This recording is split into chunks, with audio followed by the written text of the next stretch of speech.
वक्त वैसे भी मुल्क में ट्रेंड कर रहे हैं वो सिंगर। लिस्ट क्या है, किस तरह नाम डाला गया, क्यों डाला गया, कौन सा मुकदमा था? फसाइयत का दौर है PNIL की लिस्ट में जिसका मर्जी नाम डाल दें यार, जिसका दिल चाहता। और ये बदमाशी है, मैं बताऊं आपको, कोई कानून नहीं है। अगर आपने कोई जुर्म किया आपके साथ ज्यादती करे, मगर ये कोई तरीका नहीं है कि जिसका दिल चाहता है गिरबान से पकड़ के और जो मर्जी फैसला कर ले। ये कानून आईन इजाजत नहीं दे। दफ़ा 144 है वो लग जाती है। आज भी पूरे पंजाब में सिक्योरिटी थ्रेट हो गया उस दिन जिस दिन एहतजाज।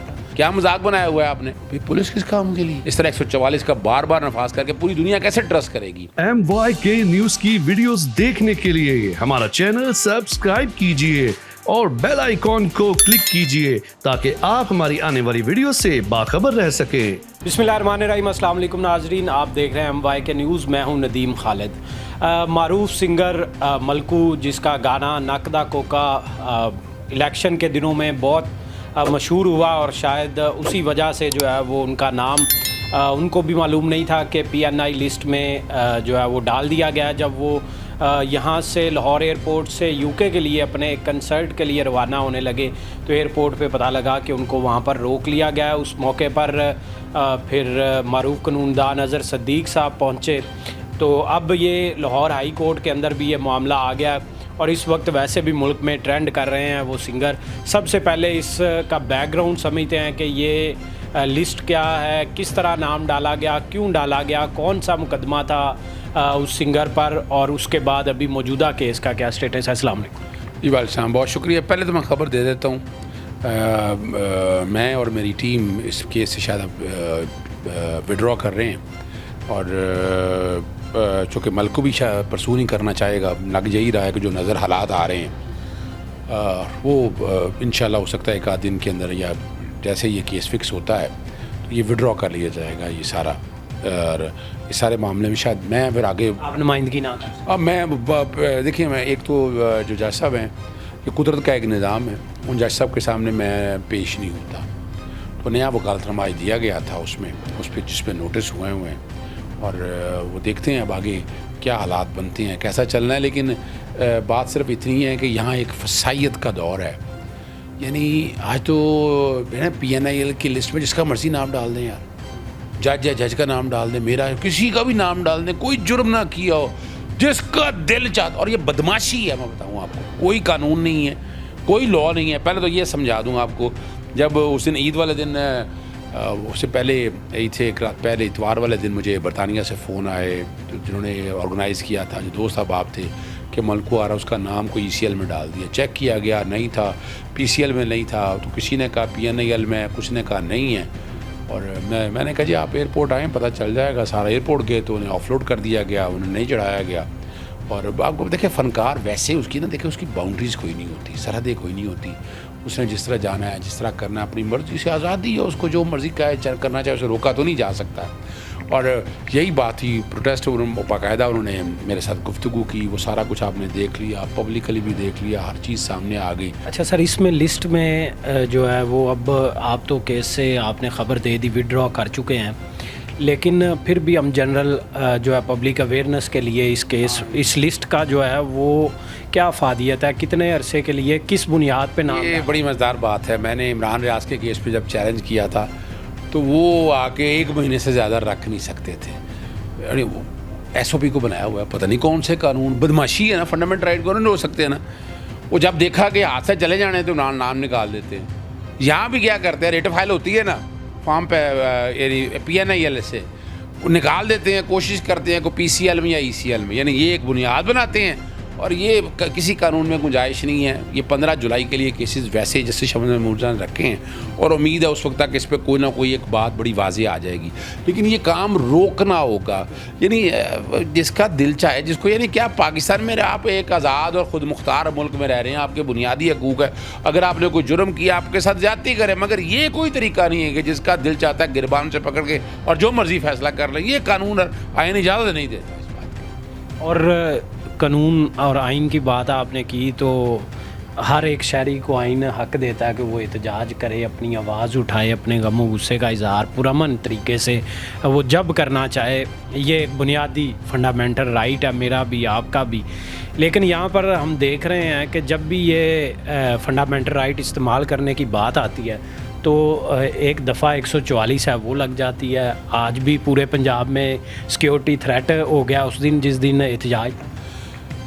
دیکھیں یہاں میں 144 کو چیلنج کرتا رہا ہوں. الیکشن سے پہلے جو لگایا تھا جسٹس شاہد بلال حسن نے قانونی کہہ دیا، حالانکہ وہ غلط تھا. اس کی انٹرا کورٹ اپیل فائل کی، عدالت نے کہا اب تو ختم ہو گیا. پھر بائی الیکشن میں فائل لگا دیا، میں نے وہ پھر چیلنج کیا. یعنی یہاں تو سانس لینے پہ پابندی ہے یار. آرٹیکل 9، 14، 15، 16، 17 38 کی خلاف ورزی ہے. سیاسی اجتماع کرنا ہو تو باہر ہی کرتے ہیں نا. پولیس کی ذمہ داری ہے سیکورٹی فراہم کرنا، تو پھر سڑکوں پہ نکلنا بند کر دیں آپ. پھر تو یار اتنے بڑے بڑے کنوائے لے کے پھر رہے ہیں، بند کر دیں یہ سارا کچھ. آپ کیا مذاق بنایا ہوا ہے آپ نے؟ یعنی اور 144 ہی لگا ہوتا تھا نا، تو وہ نواز شریف اور پی ایم ایل اینڈ سارے جلسے کاری ہوتی تھی، کوئی روکنے والا نہیں تھا. تو یہ جو میں نے بیسیکلی اس کا طریقہ چیلنج، یعنی ہوم سیکرٹری کے پاس اختیار کہاں گا پورے پنجاب کے اندر. کچھ سمجھ آئے کوئی لاہور میں کچھ چند جگہوں کے اوپر، یا فیصل آباد میں، یا راول پنڈی میں کچھ چند جگہوں پہ پورے پنجاب میں خطرہ ہے. بھائی پولیس کس کام کے لیے؟ یا آپ نے بیٹھ کے اگر یہی ڈرانا رہنا لوگوں کو، یعنی پہلے ہی یہاں پر لوگ ٹرسٹ نہیں کر رہے، اس طرح 144 کا بار بار نفاذ کر کے پوری دنیا کیسے ٹرسٹ کرے گی؟ وہ چیلنج آلریڈی کیا ہے، متفرق درخواست اس میں دائر کی ہے کہ جو 21 جون کا نوٹیفیکیشن ہے، مقصد یہی تھا کہ جو پی ٹی آئی کا احتجاج ہو رہا ہے وہ احتجاج روکا جا سکے، اور اس کے علاوہ کوئی مقصد نہیں ہے. ان سے پوچھا ہے جسٹیفائی کریں کیا وجہ ہے، کس قانون کے تحت لگا رہے ہیں، ذرا بتائیں تو صحیح نا. سیکیورٹی تھریٹ سیکیورٹی تھریٹ کو آپ کو وجہ بتانی پڑے گی بھائی، خالی ہوائی باتیں نہیں کرنی پڑے گی. آپ بلینکٹ ہم اس کو کہتے ہیں، ہم اس کو ویگ ایکسرسائز آف ڈسکریشن کہتے ہیں کہ اپنے ثوابدید کا اختیار آپ کو پیچھے بتانا پڑے گا نا آپ کو کیا ہے. یعنی آپ دفتر میں بیٹھے ہیں، آپ کہیں جناب، یعنی یہاں تو کئی دیکھتے رہے نا، ڈیٹی ایڈجرن کرانی ہوتی تھی، کیس ایڈجرن کرانا تھا، عمران خان کی ہیئرنگ نہیں ہے تو تب 144 لگتے دیکھا ہے ہم نے. یہاں تو بدماشی ہے کہ ٹوٹل یہ سارا معاملہ بیٹھا ہے، یہ آئین اور قانون میں گنجائش نہیں ہے. اسے ہمیں کو دور رکھنا ہے. اور خدا رہا آپ کے بنیادی حق ہیں یار، بنیادی حقوق کا تحفظ فراہم کریں. یہ تو کوئی طریقہ نہیں ہے کہ جس کا دل چاہے وہ پکڑے، جو مرضی کرتا رہے اور کو پوچھنے والے نہ ہو. یہاں اسی لیے عدالتیں کل بھی عام تھی، عدالتیں آج بھی عام ہیں، اور عدالتیں آئندہ بھی عام ہوں گی. ٹوٹل توجہ لوگوں کی عدالتوں کے اوپر ہے. اور جسٹس قاضی فائز صاحب جو بڑی باتیں کرتے تھے کہتے تھے، لیکن ہم وہ دیکھیں اب چیزیں ساری سامنے آئیں گی، دیکھیں وہ کیا کرتے ہیں. آخری جاتے جاتے کوئی عمران خان کے حوالے سے کوئی اچھی خبر؟ دیکھیں اپنا 25 جون کے لیے گیا ہے عدت والا کیس، اور 27 جون تک فیصلہ کرنا ہے اسلام آباد ہائی کورٹ کے فیصلے کے مطابق. سزائیں سسپینڈ میں دیکھ رہا ہوں، آئین اور قانون کے مطابق بات کر رہا ہوں، میں کوئی ایکسٹراڈنری ریلیف کی بات نہیں کر رہا ہوں. میں اس کی میں علیحدہ بات کرتا ہوں آپ کے سامنے. لیکن یہاں میں دیکھ رہا ہوں عمران خان صاحب جو ہے نا، اس میں بری بھی ہو جانا ہے اور باہر بھی آ جائیں گے. بشرا بی بی صاحبہ بھی باہر آ جائیں گی اور بریت بھی نظر آ رہی ہے مجھے اس والے سے. اب آگے کیا چلنا ہے؟ وہ ایک بغاوت کا کیس حیدرآباد سازش کی طرز پہ بنایا ہوا ہے، وہ بھی نہیں چل رہا. پھر انہوں نے وہ ایف آئی اے کے ٹویٹ والا بنایا، وہ بھی کیس کوئی نہیں ہے. 9 کے کیسوں میں آپ سب نے دیکھ لیا کہ وہاں پریت عمران خان کی ہو چکی. عمران خان کا تعلق اسے براہ راست نہیں ہے، جن لوگوں نے کیا اس کے ساتھ جو مرضی کرنا کریں.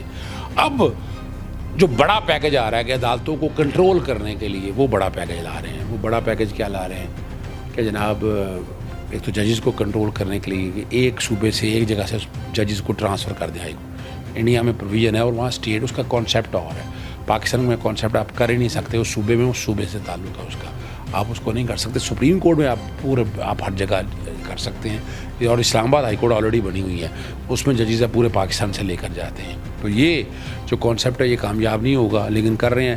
عمر جو ہے 62 سے 65، 65 سے 67، ہائی کورٹ اور سپریم کورٹ چیف جسٹس کو 3 سال کے لیے رکھنا، یہ ساری یہ مخصوص نشستیں جڑی ہوئی ہیں کہ مخصوص نشستیں واپس ان تمام سیاسی جماعتوں کو مل جائے. ایک سیٹ ہے 10 مخصوص نشستیں لے جائے. یار خدا آ رہا ہے یار، متناسب نمائندگی کے خلاف خلاف ورزی ہے.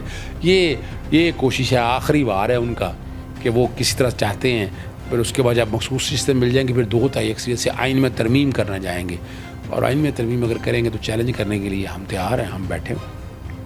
جو فل بینچ بنا ہے اس میں ویسے یہ ایک کنٹروورشل ویسے تو سوال ہے، لیکن جو تناسب ہے اس حوالے سے کیا امید ہے آپ؟ میجورٹی جو ہے وہ مخصوص نشستوں کا جو فیصلہ پشاور ہائی کورٹ اس کو سیٹ اسائڈ کر دے گی. میں بتا دوں ایک بڑی غلطی ہے पाकिस्तान तहरीक इंसाफ को, तो कोई इमरान खान जेल के अंदर है, सेक्शन 215 जो पार्टी सिंबल लेना है उसको चैलेंज नहीं किया, वो मैंने चैलेंज 12 जनवरी से लेकर आया हूँ। पाकिस्तान तहरीक इंसाफ ने लेट चैलेंज उसको किया है। वो इख्तियार जो देता है वो आइन से मुतसादम है। अगर आज वो नहीं रहता तो बात ख़त्म हो जाती, और सेक्शन 215 आज ना रहे, रूल 94 ना रहे जो कहता है कि मखसूस शिस्तें उसको मिलनी है जिसके पास सिंबल है, तो बात ख़त्म हो जाती। बहुत शुक्रिया सर आपके वक्त का। अज़हर सद्दीक़ साहब मरूफ़ कानूनदार हमारे साथ मौजूद थे, और मलकू के भी हवाले से उन्होंने जो ख़बर दी और उसमें भी ख़बर थी और मज़ीद भी उसमें ख़बर थी। फ़िल वक्त इतना ही, मुझे दें इजाज़त, अल्लाह निगहबान।